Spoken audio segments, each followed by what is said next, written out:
పాశ్చాత్య దేశాల్లో gun culture అనేది ఎంత ప్రమాదకరమైనటువంటి పరిస్థితిని సృష్టిస్తుందో నిన్న మనం కెనడాలో చూసాం, అంతకుముందు అమెరికాలో చూసాం, మెక్సికోలో చూసాం.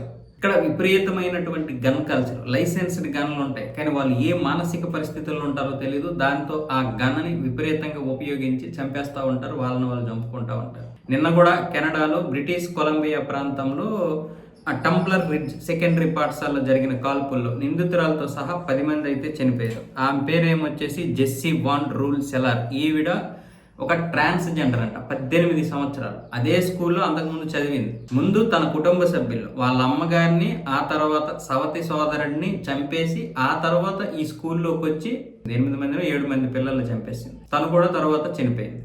ఒక మానసిక వ్యాధితో బాధపడుతున్నట్లుగా, లేదంటే డిప్రెషన్లో ఉందన్న విధంగా ఇప్పుడు అక్కడ కెనడియన్ పోలీసులు అయితే చెబుతున్నారు. ఈ గన్ కల్చర్ వల్ల ఆ దేశంలో ఎంత ప్రమాదం జరిగినా సరే వీళ్ళు దాని గురించి మాట్లాడరు. మార్కు కార్నీ దీని గురించి తీవ్ర దిగ్భ్రాంతి వ్యక్తం చేసి ఖండించాడు.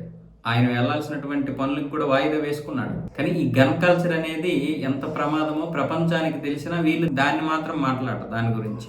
అదే ప్రపంచంలో ఏదైనా ఇలాంటివి జరిగితే మాత్రం ఆ దేశం యొక్క పూర్తి పరువు తీసే ప్రయత్నాలు అయితే చేస్తారు. ఇప్పుడు ఎవడ సంస్కృతి వాడిది, ఎవడ బాధలు వాడివి.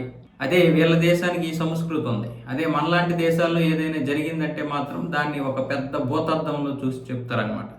ఇలా ఎంతో మంది మన భారతీయులు చనిపోయారు. కేవలం గత 3 దశాబ్దాల్లో 500 మంది భారతీయులు చంపేశారు ఈ 30 సంవత్సరాల్లో. కేవలం ఈ పిచ్చెక్కి గన్ కాల్పుల్లోనే, మిగతా వాటిల్లో కాదు, కేవలం గన్ కాల్పుల్లో. మిగతా వాటిల్లో ఎంతమంది చనిపోయారో తెలియదు కానీ కేవలం గన్ కాల్పుల్లోనే 30 సంవత్సరాల్లో 500 మందిని చంపేశారంటే దాని గురించి బయటికి రాకుండా ఎక్కడికక్కడ జాగ్రత్త కూడా పడ్డారు.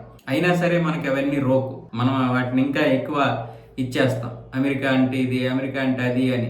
తప్పేం కాదు, మీరు బ్రతికే దేశాన్ని మీరు పొగడండి, కానీ తప్పులున్నా కూడా వాటిని చెప్పగలగాలి ప్రపంచానికి, ఈ దేశం యొక్క పరిస్థితి ఇదని. అంతేగాని ప్రతిదాన్ని మన దేశాన్ని తక్కువ చేయడం, ఆ దేశాలని పెద్దగా పొగిడేయడం కూడా కరెక్ట్ కాదు.